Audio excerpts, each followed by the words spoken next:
So actually, the title is slightly different. Is labor productivity really falling in Africa's modern sectors? And the modern sector we're going to dig into is manufacturing today. So the context for the question is using the Groningen Growth and Development Center's data, along with the extended Africa sector database, we find that labor productivity growth in 15 African countries has been rapid as a result of structural change, but within sector productivity growth has been falling. And we're not the only ones to note this trend. There's a paper by Heitzen and Marcel Timmer that finds this same pattern. And it's not, of course, what we observed in Asia, where within a sector productivity growth accompanied structural change. So the research question is, for today, is focused on measurement, basically, to understand whether the aggregate statistics are accurate about what's really going on. And the reason this is an important question is because, you know, if within sector productivity growth is really falling, then eventually there will be no room for growth, for, you know, no opportunity for growth from structural change, and growth will stagnate. So I'm going to show you some macro evidence that leads to the research question. I'm not going to dig into all the explanations for what we think is going on because time is limited. I'm focusing on the manufacturing sectors in Ethiopia and Tanzania because Ethiopia especially, but Tanzania as well. I've been working in both of those countries for a long time, and those two countries both have the data, I think, that we need to answer this question. And a preview of the answer is it depends on how we measure manufacturing. So just like not all agriculture is subsistence agriculture, not all manufacturing is what we call modern manufacturing. So just to hammer home that point, you can see we're going to divide the manufacturing sector into 3 different types. And this nomenclature comes from actually Ethiopia's, the way Ethiopia sets up their national accounts. But so, the cottage sector or household sector, you can see this is not mechanized grain milling. Then you have small scale mechanized grain milling, and then you have large formal scale grain milling. So these are the 3 kinds of manufacturing that I'm going to highlight in this talk. So the data sources we use for this exercise is the large and medium scale manufacturing census for Ethiopia it goes from 96 to 2017. Small scale industry surveys in Ethiopia covers a lot of years, although there are gaps. The annual survey of industrial production in Tanzania, we've put together a panel from 2008 to 2016. There's also a census of industrial production in Tanzania in 2013 that covers the very small firms. Then the living standards measurement surveys for Ethiopia and the national panel survey for Tanzania are going to help us get a handle on what's going on in the cottage industry or the household sector. And then the GGDC 10 sector database, we're using that, and we can't wait to get our hands on the new data. So this is showing you, let me just, can you see my pointer, Robert? Okay, so what I'm talking about for Africa is you can see it in this chart, this bar here. So there is no time period on the slide because for each country in the data set, we use an algorithm to estimate when their growth acceleration started. And this is an aggregate of all the countries in the data set with their different start dates. So this is showing prior to the growth acceleration, labor productivity growth in Africa was low, and this within sector productivity growth in agriculture was negative. Those of you familiar with African agriculture will not be surprised. Then in the 10 years following the growth acceleration period, we see there's significant within sector productivity growth from agriculture, there's a significant labor productivity growth from structural change, but practically zero within sector labor productivity growth in non-agriculture. And you can see in Asia, by comparison, you can see these within sector productivity growth in non-agriculture contribute significantly to labor productivity growth. And so that this, you can also see this pattern in these two scatter plots. Since I'm going to focus on manufacturing, let me just, so the horizontal axis is the sectoral contribution to labor productivity growth within sector, and this is the sectoral contribution to labor productivity growth from structural change. And you can see structural change is mostly positive, so it's on the it's in the upper half of the box. But for within sector productivity growth, many of the points are to the left of the vertical axis. So here's Ethiopia in red with around minus 0.2% labor productivity growth in manufacturing. And where's Tanzania? Oh, Tanzania is over here. And then you can see the opposite. So if you drew a line through these points, it would be downward sloping, highlighting the inverse relationship between within sector productivity growth and growth from structural change. You can see here the opposite for Asia. And I'm not going to show you, but we've done it for some of the late developers in Asia, and we find a similar upward sloping trend for these countries.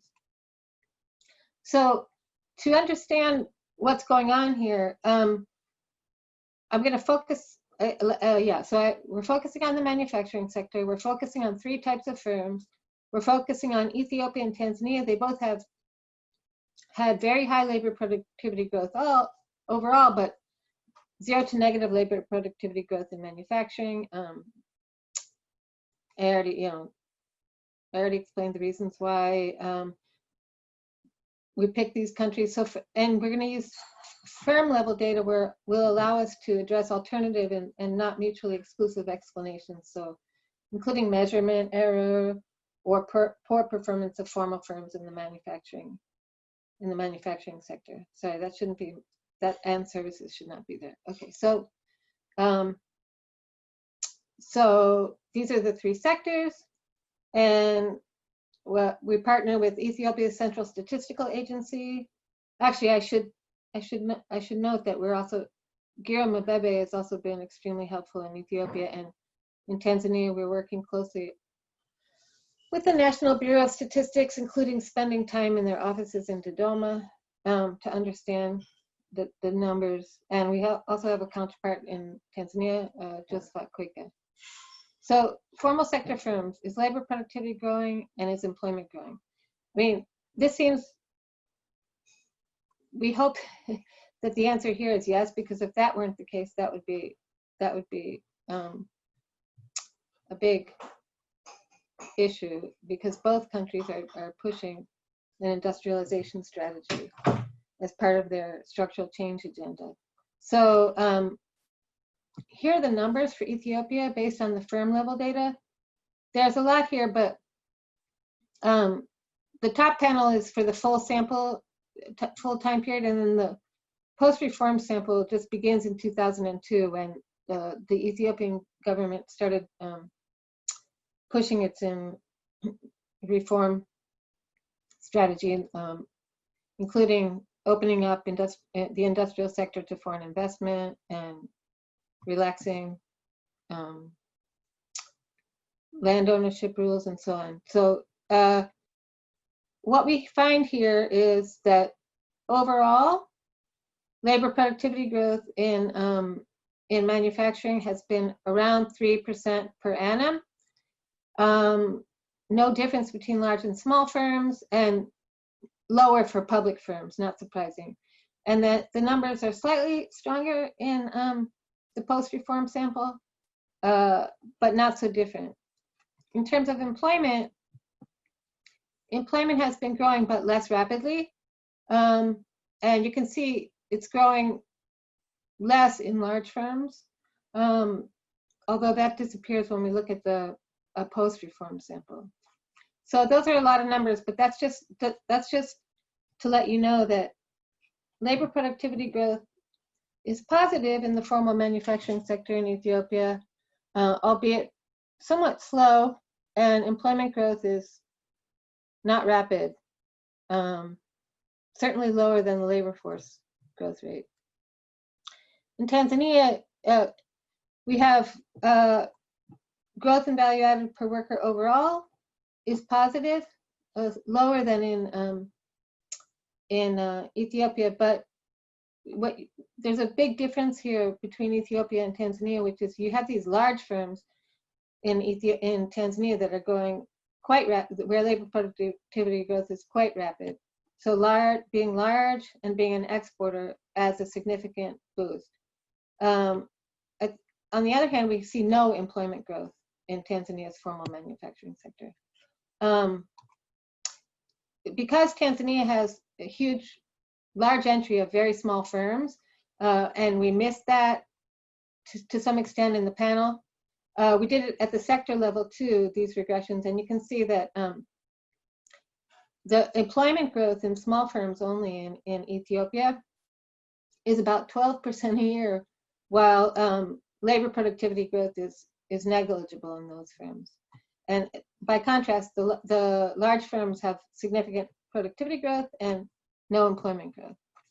So summarizing these numbers, Ethiopia has had modest labor productivity growth in formal sector firms. Tanzania has had rapid labor productivity growth, especially in large exporting firms, but no employment growth.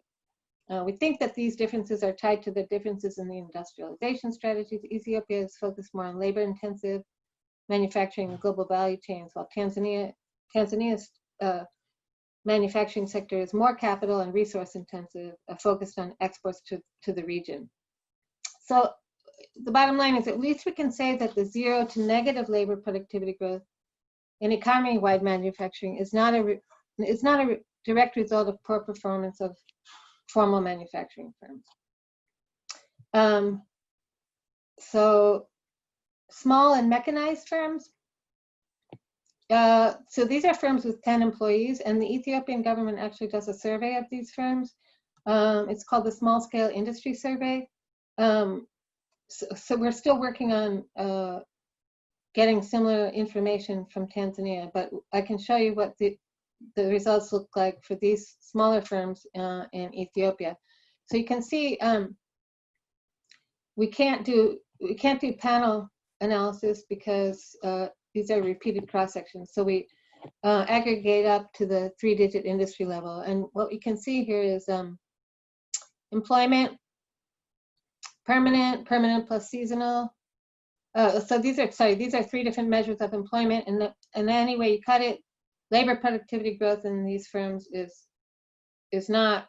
I mean, it may be positive, but it's very the estimates are very noisy. On the other hand, employment growth is very rapid at around 16% per year. When we include temporary workers, it's higher. So the very rapid growth in the small scale industry employment, but no labor productivity growth. Still, we haven't seen negative labor productivity growth. So this leaves us now with the cottage industry or the household enterprises. And to get at the cottage industry, so we just used a residual. So we took the GGDC manufacturing number, and we subtract the large and medium scale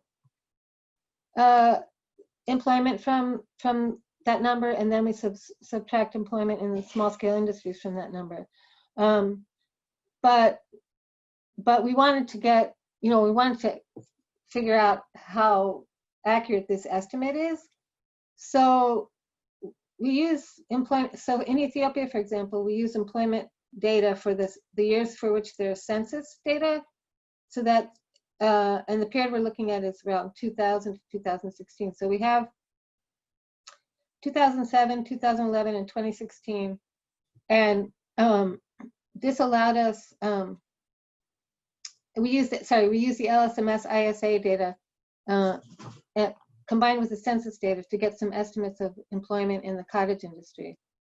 For value added, the Ethiopian government actually produces statistics for value added in the cottage and small scale industries. So we subtracted the micro data estimates of value added from the from the government's estimates of the total to get value added in the cottage industry. But we are also planning to use the LSMS data to construct our own estimates. At least we have 2 points in time where we can look at the change in value added per worker in the cottage industry. So, so when we put all this, so we find for the cottage industry, we do get labor productivity growth of around -6% per annum. And so the bottom line here is when we combine the 3 types of manufacturing, the employment share in large and medium-sized enterprises in Ethiopia fell from around 9% in 2000 to around 5% in 2016. So the sector that has positive productivity growth is falling as a share of total manufacturing employment. And this explains, what, to a large extent, why the employment weighted average of labor productivity growth in Ethiopia is about -2.2%. So the bottom line is, from all of this, is that it looks like the estimates of 0 to negative labor productivity growth in the manufacturing sector anyway are not too far off. And that this is driven by a rapid expansion of small and relatively unproductive firms.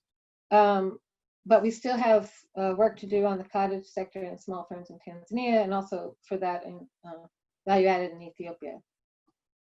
Oops, that was my first line here. So on the one hand,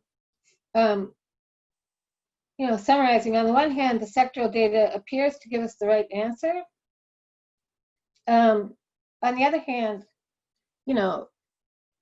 should we really be classifying household enterprises as manufacturing firms? I mean, they're so different from the formal sector manufacturing firms, and to really understand, what's going on in terms of structural change, I think we need to use the micro data in conjunction with the macro data. Thank you very much. Thank you. That was a very stimulating start to this workshop. Let me open the floor to discussion. Who wants to raise a point?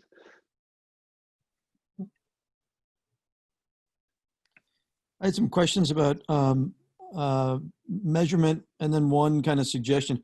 I guess the suggestion is just it would be nice to have kind of a comparison group. You started off with like the Asian countries. It would be nice to see sort of what productivity growth in Asian firms it looks like at the firm level with those regressions.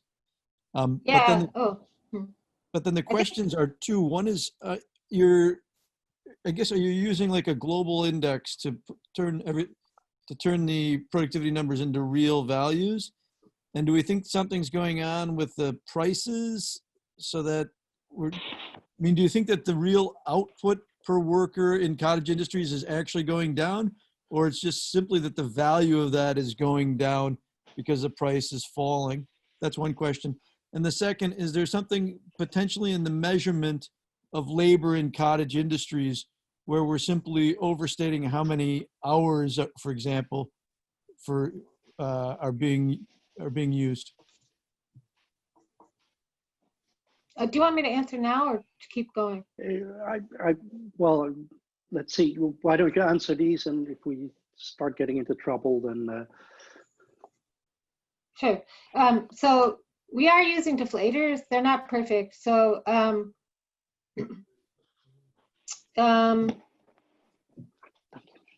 it's something for us to think about, whether the value is actually going down. But if you think about household enterprises,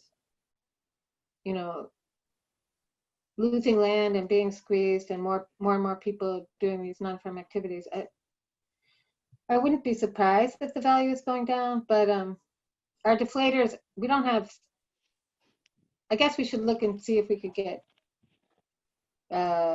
deflators for rural areas as opposed to urban areas. That would be an important thing to do. And then the measurement of labor in the cottage industries, so far I'm just using permanent employment and primary jobs, and so I think those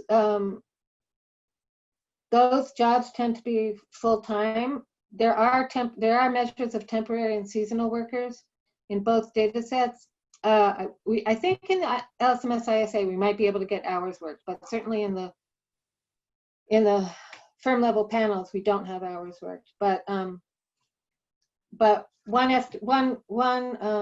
approach I thought of using is sort of that we have the wage bills for temporary and seasonal versus permanent employees, and we could get full-time equivalents of the permanent and temporary employees by taking the fraction of their wage bill, the fraction of that wage bill, and multiplying it by the full-time employees. So I think it would be a factor of like 0.2.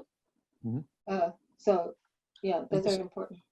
I guess another thing, concretely, it's just hard, even just starting off with like your pictures, it's hard to imagine how the cottage industry milling person gets less productive in a real sense of, how much per person throughput of milling he can do. So that's what I was trying to think of. Maybe it's the price on milling that's going down, or the measurement of hours or something. I guess the other possibility could be the composition of workers changing. Anyway, those are. Yeah. And it's not just milling, it's textiles, it's food. No, I understand. Sure. I was just using that as a concrete example. Yeah. Maybe move on. Brian had a question. Perhaps put that same one in the chat, but if you want to go ahead and ask it. Yeah, sure. Thanks, Maggie. This is really just a small clarification question probably, but the first regressions that you showed, only for panel firms, these are the formal firm regressions. Okay, so how do you, because in comparison, the regressions for the small mechanized firms, you pooled over them to get to industry level data, right? So, so for the formal firms, is there a lot of entry and exit during this time period that then is getting dropped from those first sets of regressions? So that's why I showed the panel regressions for Tanzania. I didn't show them for Ethiopia because they're not very different. But yeah, does that answer your question? Yeah, thanks. Okay, Doug. Yeah, fascinating stuff, Maggie. Really interesting, and I think really useful and valuable to disentangle these three different categories of firms.